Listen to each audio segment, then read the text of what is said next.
Résolution d'équation simple. Pour résoudre une équation, je dois obtenir à la fin x égale un certain nombre ou un certain chiffre. Donc, dans le cas ici, c'est facile de le faire mentalement. Donc, on peut trouver que 6 fois 4 donne 24. Par contre, plus tard, ça va être plus difficile dans les autres exemples de le faire mentalement puisque les exemples sont un petit peu plus compliqués.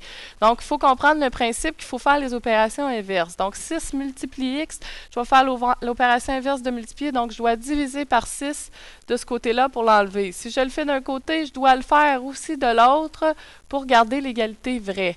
Donc, ça me donne ici 6 divisé par 6 qui me donne 1x et 24 divisé par 6 qui me donne 4. Le 1, je ne suis pas obligé de le mettre. C'est préférable même de ne pas le mettre. Donc, x égale 4. Et on peut toujours vérifier. Donc, est-ce que c'est vrai que 6 fois 4 fait 24? Oui, donc on sait que notre problème est bon. Deuxième exemple, x moins 6 égale 11. Donc, je dois enlever le 6 pour retrouver mon x seul. Donc, je vais faire l'opération inverse de moins 6, c'est plus 6. Si je le fais d'un côté, je dois le faire de l'autre. Donc, plus 6 de l'autre aussi. Donc, ici, je me retrouve avec x. Et ici, 11 plus 6 me fait 17. 50 plus x égale 63. Donc, je dois enlever le 50. Qu'est-ce que je vais faire? 50 est ajouté à x, donc je vais enlever 50. Donc, moins 50 d'un côté, moins 50 de l'autre. Donc, ici, je me retrouve avec x et 63 moins 50 me reste 13. Je peux toujours faire la vérification de ça en remplaçant dans mon équation le x par la valeur que j'ai trouvée. Dans mon cas ici, c'est 13, puis vérifier si ça me donne bien 63. Donc, est-ce que c'est vrai que 50 plus 13 me donne 63? Oui, donc je sais que je l'ai bon avant même que je sois corrigé.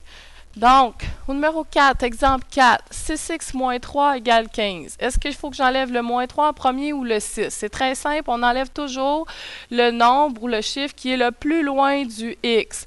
C'est très simple à comprendre pourquoi c'est comme ça. C'est en fait, en secondaire 1, tu as utilisé PEDMAS, parenthèse, exposant, division, multiplication, addition, soustraction. C'était la priorité des opérations quand tu avais une chaîne d'opérations à résoudre. Tu devais les faire dans cet ordre. Commencer par les parenthèses, faire les exposants, ensuite les divisions, multiplications dans l'ordre que tu les rencontrais, parce qu'ici, on peut les interchanger, addition, soustraction dans l'ordre que tu les rencontrais. Il faut le faire à l'inverse, donc il faut commencer par enlever les additions-soustractions avant les divisions-multiplications. Donc, je vais d'abord enlever le moins 3, donc je vais faire plus 3 d'un côté, plus 3 de l'autre. Donc, ça me donne 18. Et ici, ce qui me reste, c'est 6 fois x. Si je veux enlever le 6, qu'est-ce que je vais faire? Je vais diviser par 6 d'un côté, diviser par 6 de l'autre.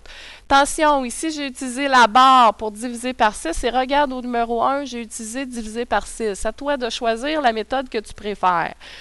Les deux méthodes, c'est la même chose. Donc, 6 divisé par 6 me fait 1x. Je ne suis pas obligé d'écrire le 1. Puis 18 divisé par 6 me donne 3.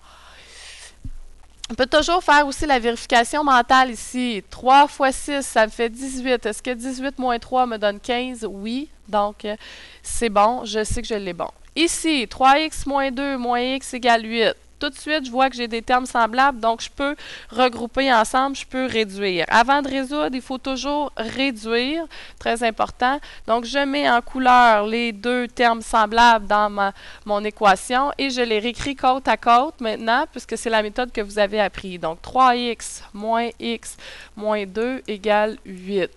Si je remets en couleur les deux termes qui sont semblables, c'est ces deux-là ici. Donc, si je les regroupe ensemble, on n'oublie pas qu'ici, en avant du x, c'est un 1 en fait qu'il y a là. Donc, 3x moins 1x, ça me fait 2x moins 2 égale 8. Maintenant, je dois résoudre, donc je dois enlever ce qui est le plus loin du x. Tu te souviens pour quelle raison? À cause du PEDMAS qui est ici. Donc, je dois enlever le moins 2, donc je vais faire plus 2 d'un côté, plus 2 de l'autre. Pour garder mon égalité, donc ici ça me fait 10, puis ici j'ai 2x.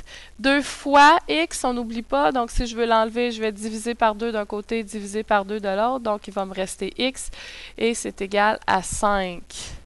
Dernier exemple, exemple 6. 50 moins x égale 40. Je dois d'abord enlever le 50 qui est additionné au moins x, donc je vais soustraire 50 d'un côté, soustraire 50 de l'autre. Attention, ça va me donner un nombre négatif. C'est comme si j'avais 40 $ dans mes poches et que j'en devais 50 à quelqu'un.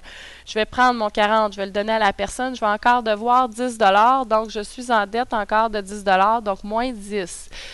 Ici, ce côté-là, il va me rester moins x. Attention, moins x veut dire aussi moins 1x.